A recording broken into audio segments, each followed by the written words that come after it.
Téléperformance, le défi de l'IA, donc je vous ai fait une vidéo hier qui débriefait à peu près le press release et maintenant j'ai fait l'écoute des conférences call et j'ai écouté le CEO qui est passé donc sur BFM Business ce matin à 8h15 et donc je vous ai fait un petit condensé à peu près de ce qui a été dit et donc on va voir si ensemble elle constitue une opportunité d'investissement. Déjà à notifier qu'elle a complètement descendu, déjà à notifier qu'elle a pris quand même à notifier qu'elle a pris un moins 21% sur la journée en passant d'un PER à peu près de 11 à aujourd'hui 8,6, donc un prix de 87 € l'action. Donc on va voir si oui ou non est-ce que c'est mérité ou pas, ou est-ce qu'elle constitue du coup une opportunité extrêmement intéressante aujourd'hui avec un rendement du dividende à plus de 4,2%.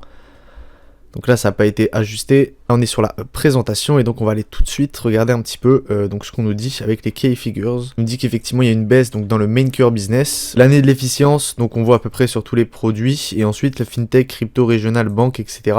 avec tous les conflits. Donc en gros ils sont en train de nous expliquer que cette année elle a été extrêmement compliquée avec même la volatilité sur les monnaies et en plus avec tout ce qui est IA, donc même si ça fait quand même à peu près 2 ans maintenant qu'on en parle, et donc on va voir à peu près quel est le but maintenant de cette industrie. Ça va être focus sur la sécurité, de rajouter de la value, de rajouter de la valeur dans ce qu'ils font eux-mêmes pour pas disparaître en fait. Et donc là on va regarder fiscalière 2023, les revenus, donc on est sur à peu près un 8 milliards comme on l'avait vu, 5% sans prendre en compte les effets Covid, une marge EBITDA qui augmente de 40 points de base à 15,9%, un free cash flow qui augmente, donc ça on l'a vu partout, et le cash conversion rate à 46,40. Donc je vais sortir tout de suite mon bloc-notes, et donc on va regarder ce qui nous intéresse.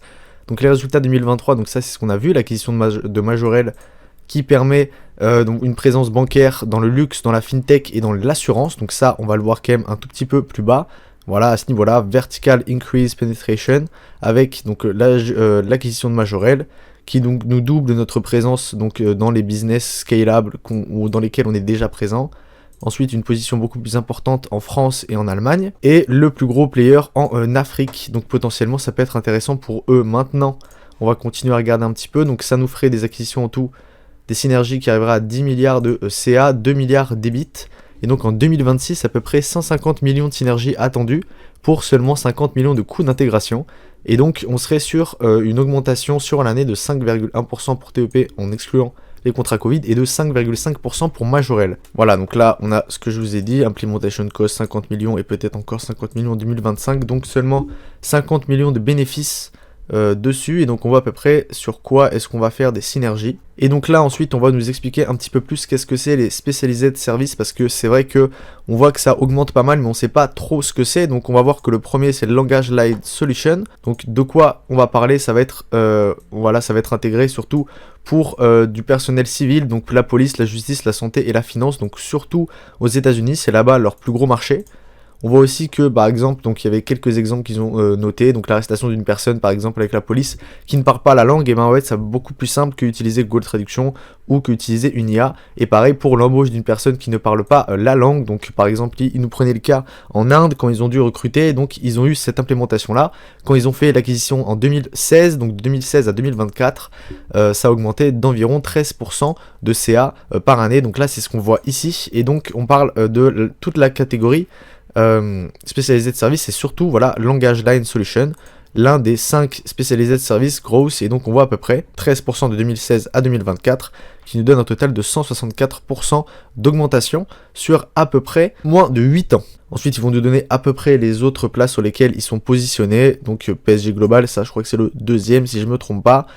Et donc ça, ils nous en ont à peu près parlé. Ensuite, on va aller voir à peu près, donc ça, c'est ce qui nous intéresse, de AI Augmented Human, Chief Innovator and Digital Officer, Member of the Executive Committees, Joao Cardoso. Donc j'ai essayé de le trouver sur LinkedIn, j'ai pas du tout trouvé d'informations, mais donc on voit que ça fait 23 ans qu'il est dans la boîte et un leadership level, donc ça veut dire que déjà de base, c'est un mec qui s'y connaît un petit peu dans la gestion, je pense, de personnel. Donc là, on rentre dans l'IA, donc la nomination, ça je vous en ai parlé, on a à peu près 7000 personnes qui travaillent sur l'IA dans Téléperformance.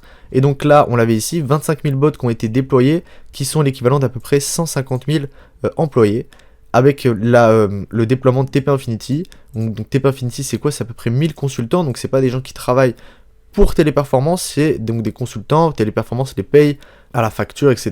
Donc on a des consultants en stratégie, technologie, design et analyse, donc ils sont déjà sur 100 projets qui sont déjà implémentés donc dans leur cœur de métier. Et donc on voit à peu près, voilà, plus de 60 AI Proprietary Solutions, donc on a déjà 60 brevets à peu près à ce niveau-là. Et donc on nous dit quel est le but de ça, donc accuracy pour que ça aille beaucoup plus vite, l'efficiency, la personnalisation, donc avec ça va être des datas encore plus importantes, etc. Donc tout ça à vendre aussi aux entreprises, donc ça peut être encore plus intéressant pour elles.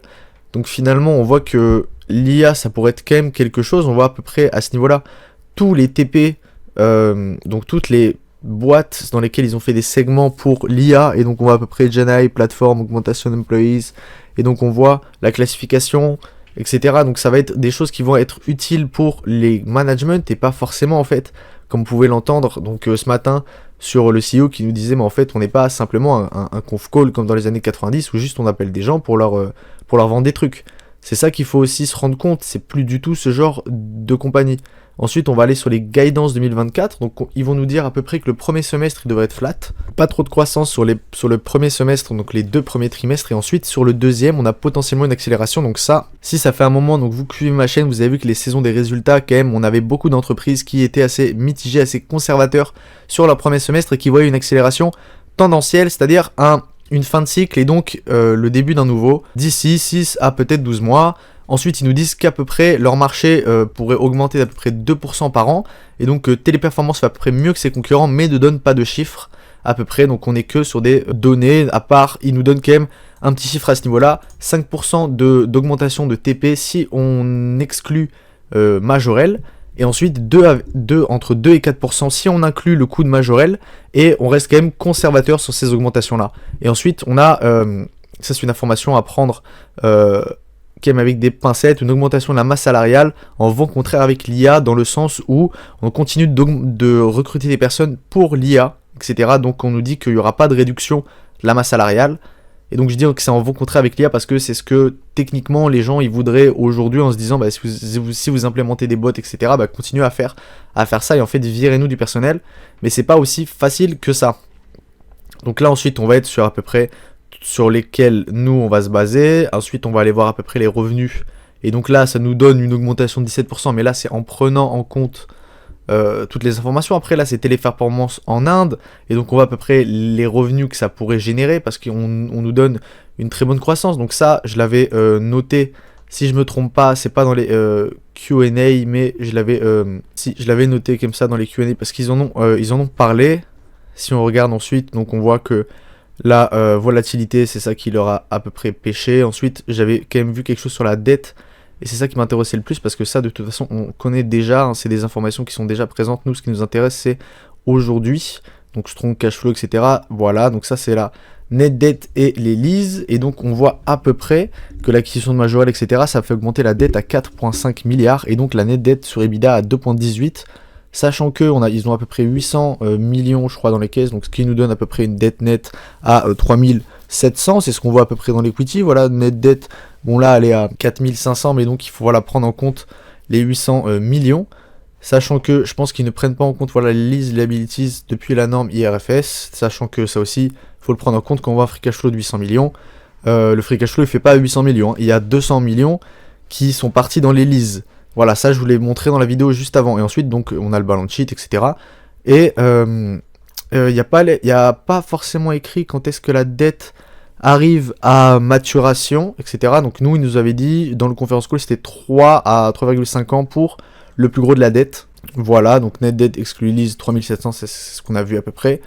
3,75 ans, ça c'est ce que j'avais vu aussi. Et donc, on est à peu près sur... on a quand même une bonne position de variable, mais 3,27%, c'est pas énorme, donc on arrivera à peu près sur du, je sais pas, 15 millions, 20 millions, quelque chose comme ça. Donc en soi, ça peut être assez intéressant. Maintenant, dividende et share buyback, on voit que, effectivement, le dividende, il commence à être assez stable. Ça, on l'a vu, le payout ratio, de toute façon, il est stable, mais voilà, on a racheté des shares qu'on avait de toute façon émises, donc de toute façon, on s'est fait de l'argent. Et ensuite, on va aller les racheter. Mais maintenant que cet argent il a été fait, il est dans les comptes. Donc de toute façon, on le prend en compte. On se dit pas, on s'en fout de comment cet argent il est arrivé. Maintenant, il est là. Et ce qu'on sait, c'est que pour l'instant, on rachète des actions. Peut-être qu'on rachètera des actions aussi dans le futur. Quand ils ont parlé de la capital allocation, ils ont dit qu'ils allaient baisser tendanciellement leur capex d'à peu près 2 ou 3% par an. donc l'année prochaine et peut-être même l'année d'après encore. Donc ça veut pas forcément dire que le business va moins bien s'en sortir, mais si elle a quand même beaucoup d'implémentation à faire, je pense que elle devrait investir beaucoup dans son capex. Et donc le CFO, quand il a parlé, il a dit que vraiment son objectif c'était d'aller rendre de l'argent aux actionnaires aujourd'hui. Donc ça, vous le voyez là. Capex décline 3% des revenus, donc c'est ce que j'avais dit. Objectif net leverage en dessous de 2 fois les EBITDA en 2024, donc potentiellement rembourser la dette, mais il n'en a pas parlé du tout, et donc il voyait plutôt un dividende, share buyback, et donc un retour de 2,3, de 2 tiers du net free cash flow en 2024. Je sais pas si ce net free cash flow il prend en compte les leases ou est-ce qu'il les prend pas en compte, parce que eux, leur net free cash flow, c'est leur compte de résultat, qui ne prend pas en compte les leases. Ensuite, est-ce qu'ils devraient pas plutôt rembourser leur dette maintenant, parce qu'elle arrive en échéance d'ici pas longtemps, ce qui est quand même une bonne information. Et donc ils nous disent après qu'ils peuvent se concentrer sur la M&A, sur des mid-size compagnies, avec des bons management et des bons taux de financiaux, mais voilà, ils font quand même attention sur le type de multiples qu'ils vont payer. Et donc là, il nous donne à peu près les chiffres. Donc ça, c'est ce que avait dit donc le nouveau directeur du service AI. Donc il nous dit qu'on aura que sur tous les endroits où on a implémenté de l'IA, donc là on est sur des informations à prendre avec des pincettes sur des échantillons de clients. C'était à peu près, le plus gros c'était 75 clients et le plus bas c'était une trentaine de clients. Et donc on aurait de 15 à 25% de plus sur les revenus générés et de 15 à 30% en moins sur nos coûts. Donc c'est vraiment quelque chose d'extrêmement intéressant en fait. On génère plus d'argent et on a des coûts moins chers. C'est du gagnant-gagnant, donc maintenant à savoir si est-ce qu'elle est capable d'implémenter ça avec tous ses clients ou est-ce que ça va être un petit peu plus compliqué, ou est-ce qu'elles vont déléguer ça à d'autres entreprises, ou est-ce qu'elles vont le faire elles-mêmes. En fait, tout est là-dedans. Maintenant, vous avez toutes les informations à votre disposition. Vous savez que Téléperformance, voilà, elle a des partenariats avec des grosses entreprises. Elle nous a répété, voilà, que c'était vraiment à peu près partout où elle pouvait aller créer de la valeur avec cette IA. Maintenant, est-ce que c'est trop tard ou pas? Est-ce que c'est une bonne information à prendre en compte maintenant qu'on a une valorisation qui est assez faible, c'est-à-dire à 8,6 fois les bénéfices? À vous de prendre tout ça en compte. Moi, personnellement, je ne sais pas si est-ce que Téléperformance, je vais la mettre dans mon portefeuille. J'essaye encore de me forger une idée et d'essayer de continuer à décortiquer ces informations-là. Maintenant, avec tout ce qu'ils ont dit, et toutes ces réductions de coûts, etc., eh ben, ils sont quand même toujours assez conservateurs sur l'année. Ils nous annoncent pas forcément de réduction de coûts pour eux. Ils parlent surtout de leurs clients. Donc maintenant, à voir en fait comment ça se matérialise. Donc je pense que il faudrait attendre le prochain quarter pour voir s'il y a réellement des implications de manière concrète et des chiffres de réduction de coûts ou d'augmentation d'externalités bonnes pour Téléperformance, même dans un milieu macroéconomique faible. Voilà. Si vous appréciez ce genre de vidéo, n'hésitez pas à mettre un like et à vous abonner. Et moi, je vous dis à bientôt.